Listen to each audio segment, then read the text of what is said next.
This is The Stark Truth, hosted by Robert Stark, brought to you by StarkTruthRadio.com. Robert Stark is an American journalist and political commentator.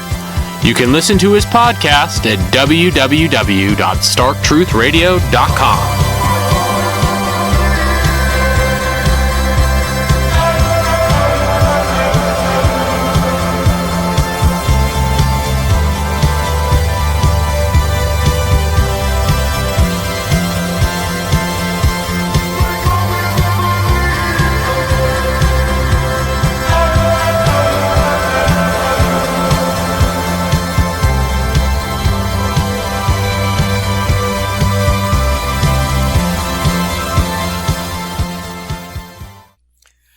This is Robert Stark. I'm joined here with Everett Peck.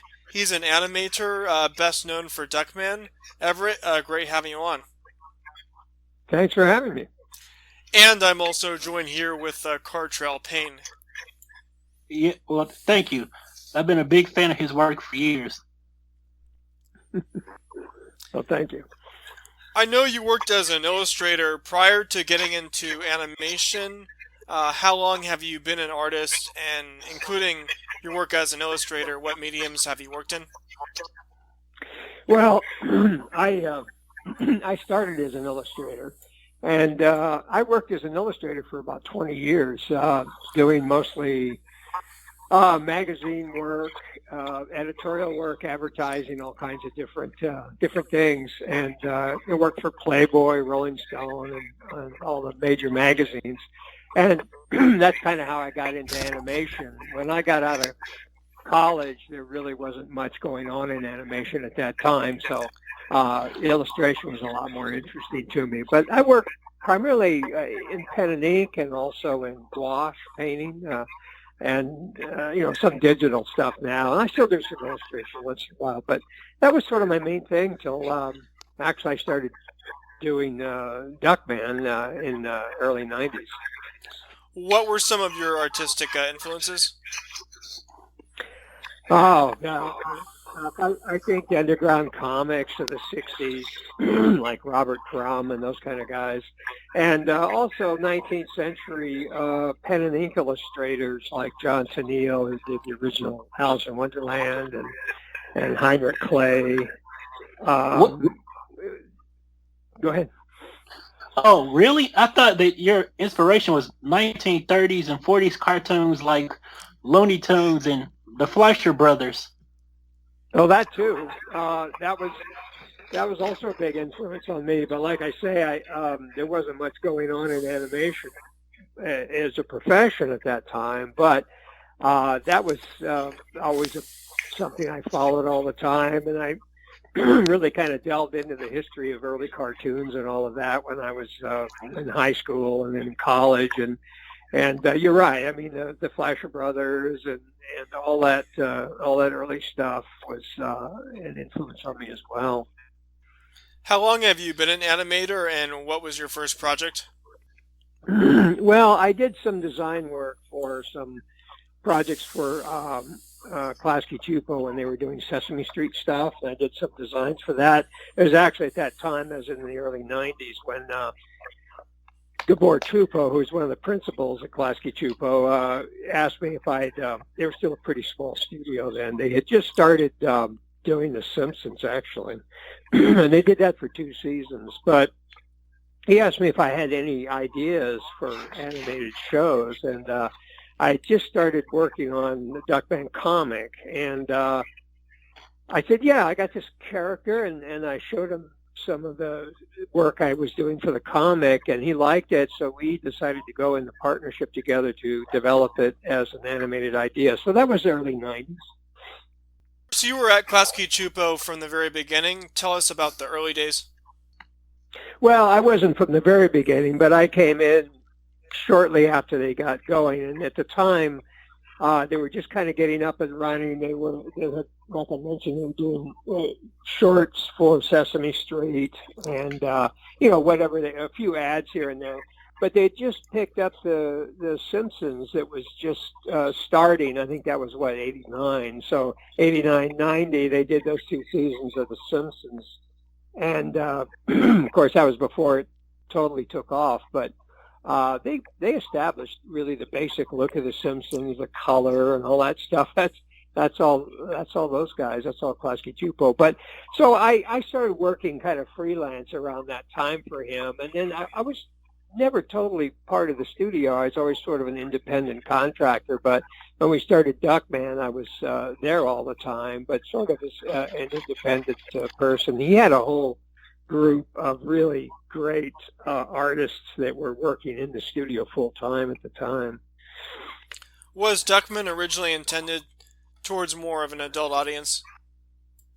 Yeah, I never intended it for kids, and that's one reason I really liked talking to Gabor about it, because he felt the same way. He wanted to just do something that we liked, and not really worry about trying to make it for kids. So it was never really a kids show. I mean, we always intended it as an adult show. So we were in agreement on that. Well, yeah, it seems to me that your show, along with Moral Oral, and kind of were like the predecessor to BoJack Horseman, with like the humor, with like the dark, cynical, edge to it, and, along with some more somber moments. Yeah, well, that was one thing I tried to work on in the comic even. I wanted Duckman to be this over-the-top, in-your-face sort of character, but also to have, sort of another side to him that was, a little more sympathetic. And, he'd be very boisterous and have these big ideas, and they all blow up in his face. And so, but then you kind of felt sorry for him. So I always wanted him to kind of have this multi-dimensional thing, which is more of an adult thing anyway, right? I mean, that being an adult, that emotional range is a lot different than most kids shows have. But yeah, I've always wanted to try to make him like have a full range of emotion and kind of adult stories, and there's sexual innuendo and all of that stuff. As far as I know, there really wasn't too much. I think we were the first to kind of do that.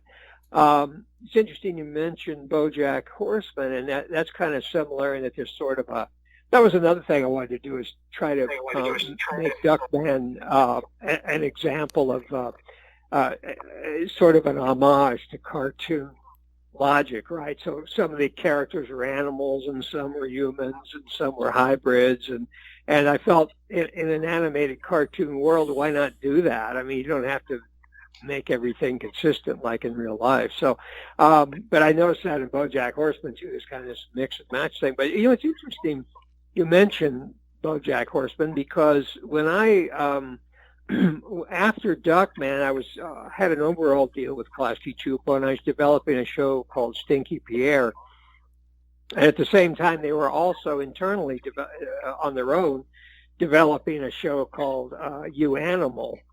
And you can find clips of that on YouTube. But You Animal, I mean, he was a horse character who was in showbiz and really had a lot of adult situations and everything. And when I first saw BoJack Horseman, I was kind of surprised, because I wondered what connection it had, if any, with You Animal, which was their Klasky Csupo thing. So I don't know if there's a relationship there or not between those two ideas. But if you watch You Animal on YouTube, you'll immediately see the similarity to BoJack Horseman. Did you get the idea to cast Jason Alexander for Duckman because you were a Seinfeld fan? No, it's kind of funny. Seinfeld had just sort of started. I mean, it had been in like 2 seasons, and it really hadn't become the big hit it eventually would. So it was sort of under the radar kind of show at that point. So we listened to a lot of people, literally about 70 people for Duckman, and I remember I narrowed it down to about 5 people, and a good friend of mine, Marv Newman, who directed the first episode, and he's done a lot of great stuff on his own. But he was sitting in the office with me, and I was playing back these 5 voices, and he heard Jason. He said, "Hey, that's your guy." I said, "Yeah, I think you're right." Because I'd listened to so many voices, I was just kind of burned out with the whole thing. But when he said that, I kind of thought, well, yeah, that makes sense. He's great. But Jason, had the great voice, but also great comic timing and all that stuff that was important for the character. Yeah, he was hard to cast, actually. Cornfed was really easy. Greg Berger, when he came in and read for us, he was just, that's him right there. Because I wanted this kind of Jack Webb, kind of low-key guy to offset, a very logical guy to offset Duckman's manic personality.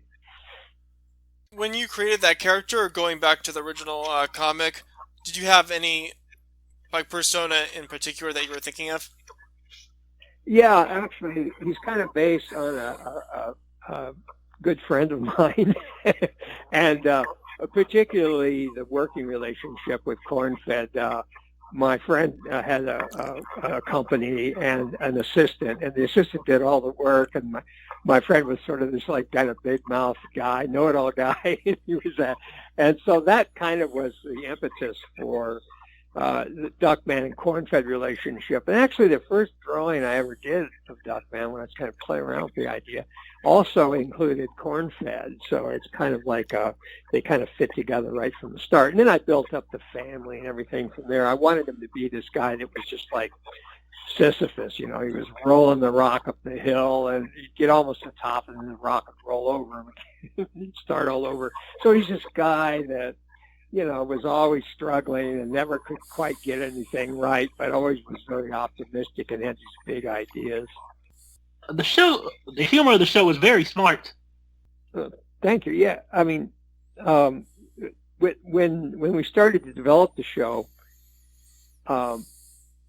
we had we'd contacted a few writers, but Jeff Reno and Ron Osborne were the ones that really clicked, and I really liked them, and we got along really well, and they immediately picked up on the whole thing and put together a terrific group of writers to work with us. And yeah, I mean, I always felt that was something we all wanted, was to make it sort of smart, and again, not to try to dumb it down too much or make it like a kids level kind of thing, but make it more just stuff we liked and we were interested in.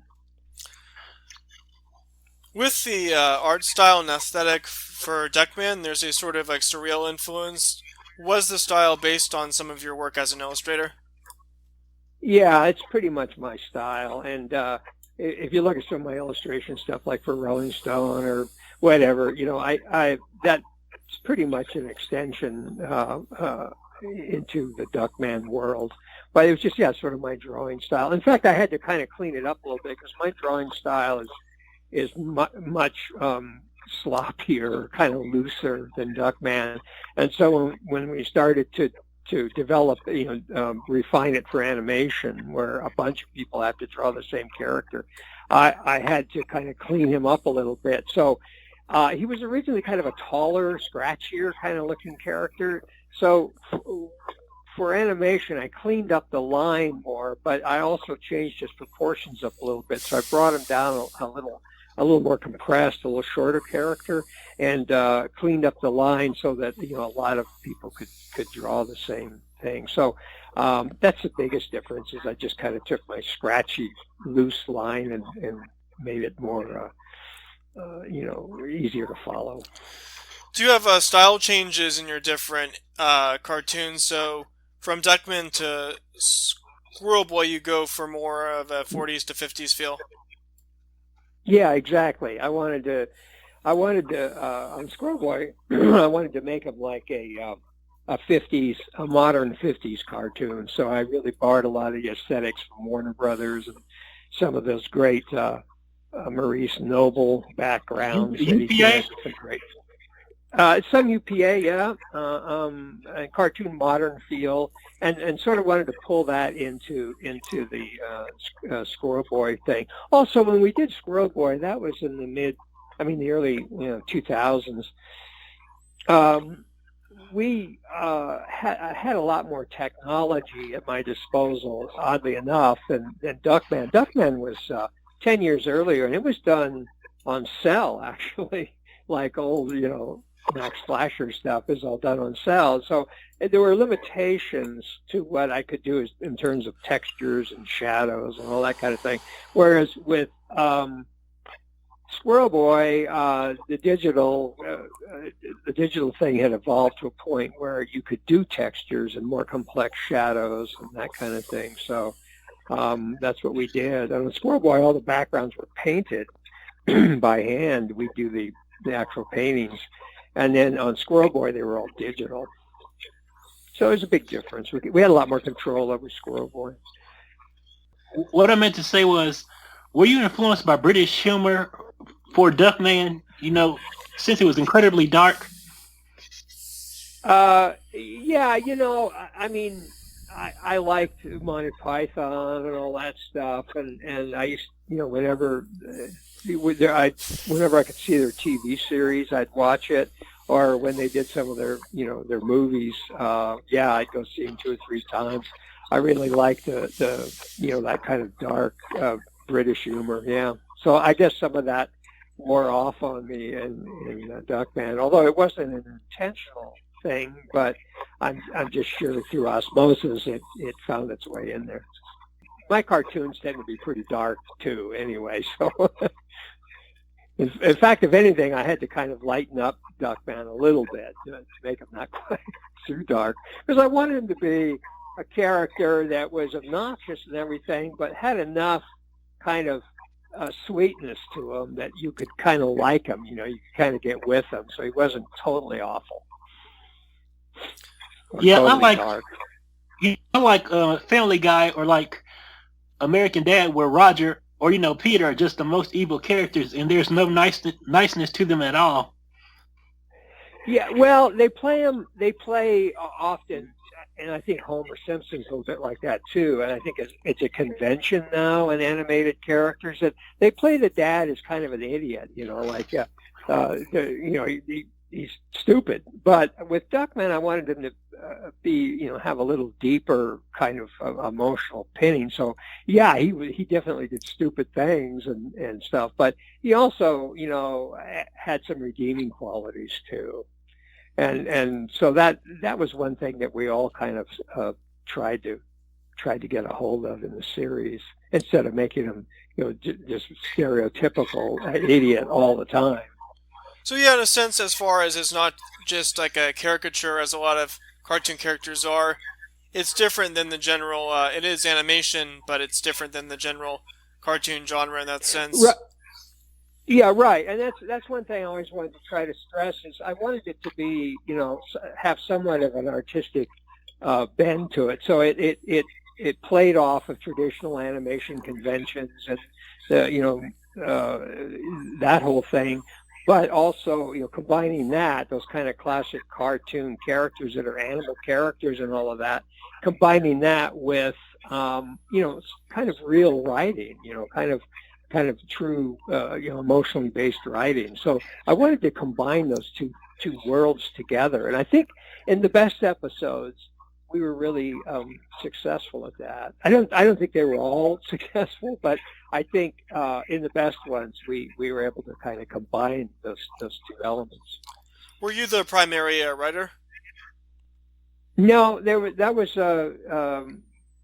was Reno Osborne. We're running the writing team. We had about 10 writers at one point, and so there's a lot of different people writing for it.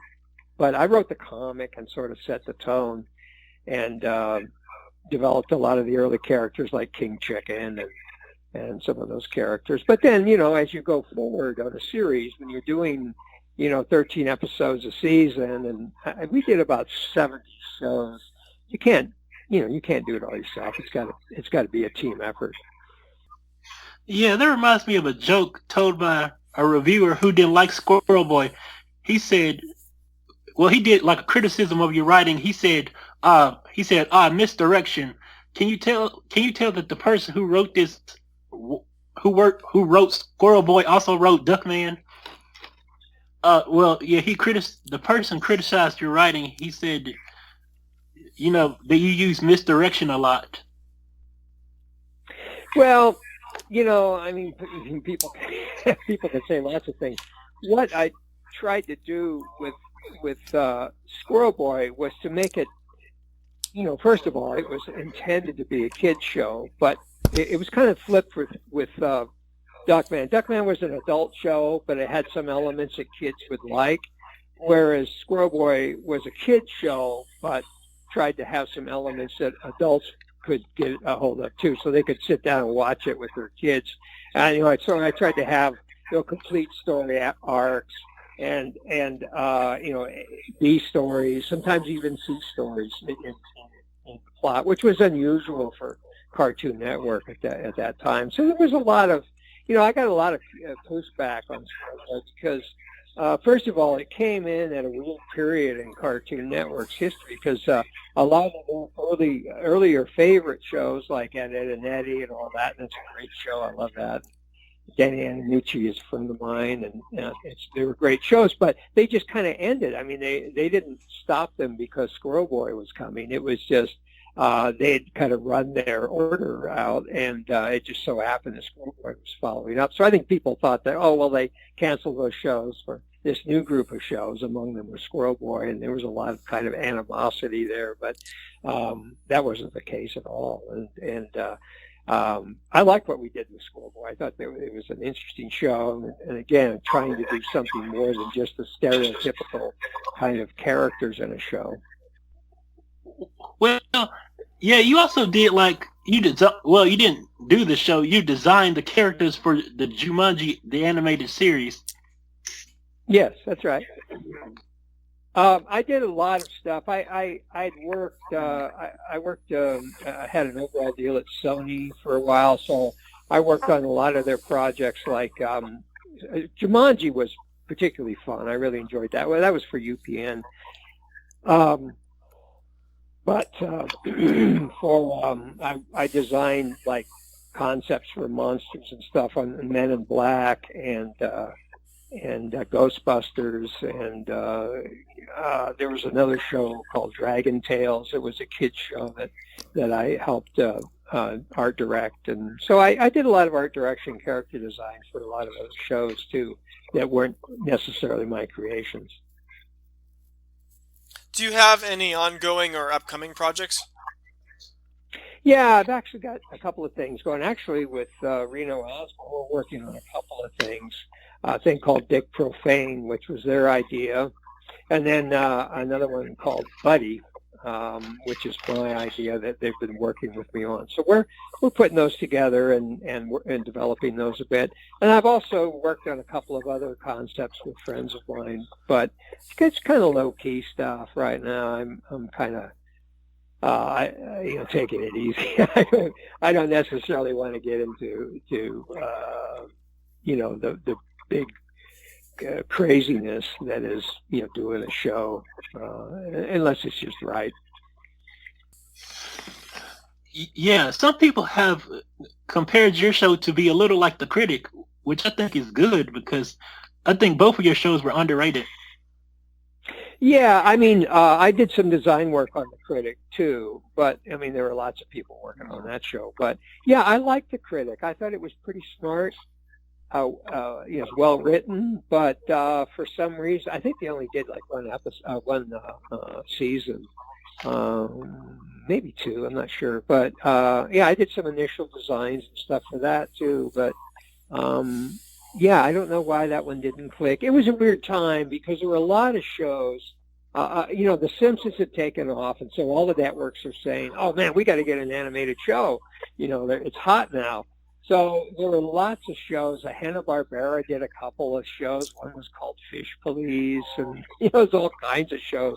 And The Critic was one of them. Duckman was one of them.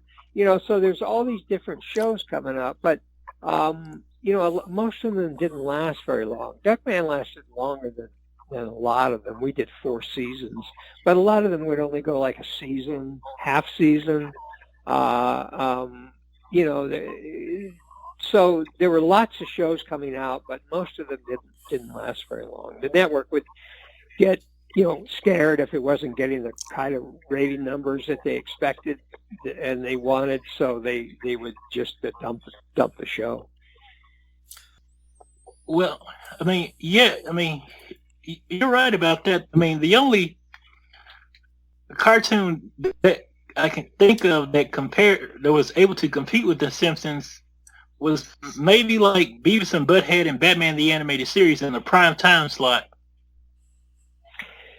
Yeah, I think you're right. Beavis and Butthead had quite a run, but it was always, kind of a under the radar sort of cult thing. But of course, it's a great show and really smart and but I don't. Well, and of course, King of the Hill, and that was a great show too. It's very well done, well written, and I always enjoyed watching it. But so it did pretty well. But it wasn't really until Family Guy and those other spin-offs that they really kind of started running along the lines of The Simpsons. But they're all kind of related to The Simpsons. I mean, they have a similar look and a similar attitude.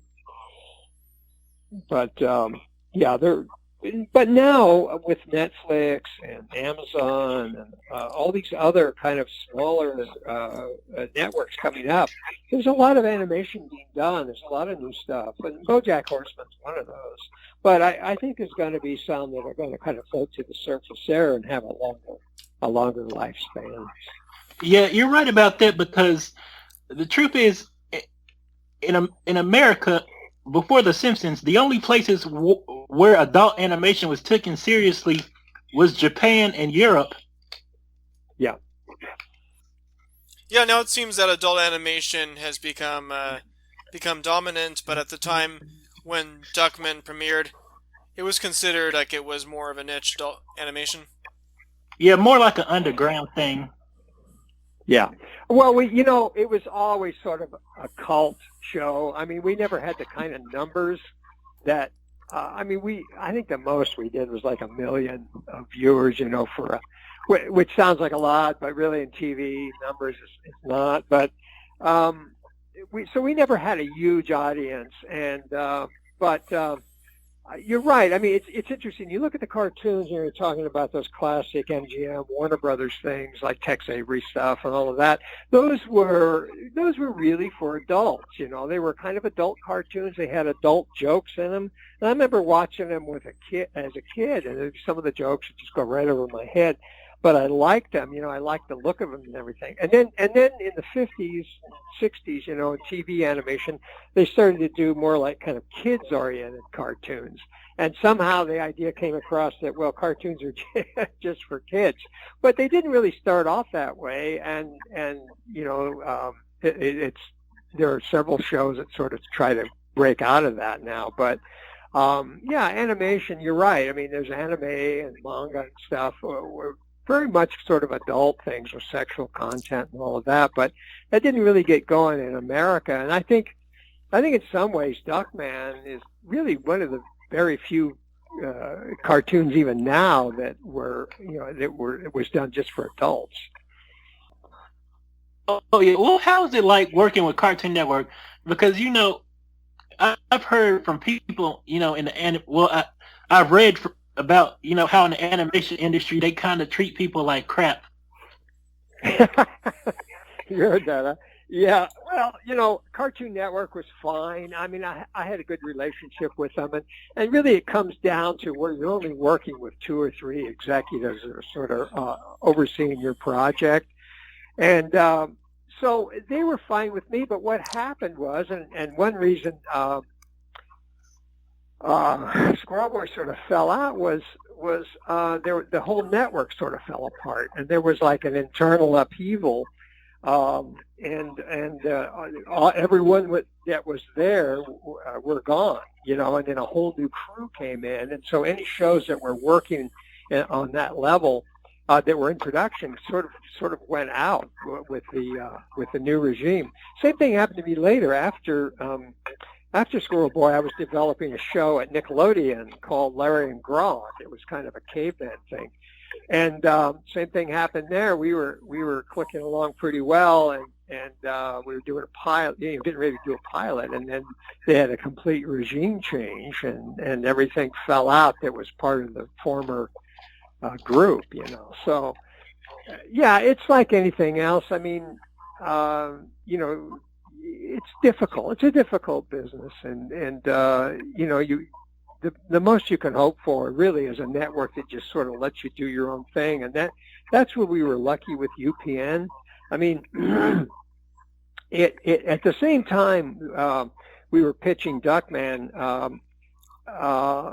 Fox offered us a 2-strip pickup on the show, and and then UPN offered us. I mean, USA offered us 13 shows on the air. So we thought, oh well, it's not Fox, but we'll go for it.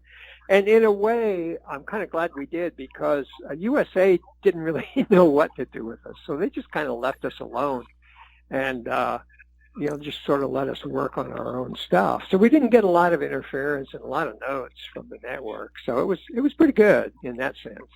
So I mean, it depends on the network. It depends on the regime that's running the network at that time as to how much friction and pushback you get when you're doing a show. Yeah, you're right about that, because I don't remember because I wasn't born yet, but actually I was born, but I was a baby. But yeah, if you remember, the critic went to Fox during season 2. Yes. And they just couldn't compete with the ratings juggernaut of The Simpsons. That's right. And they canceled that show. And after 2 seasons, they canceled it. And then what happened was they released it on DVD. And all of a sudden, the DVD sales just went through the roof.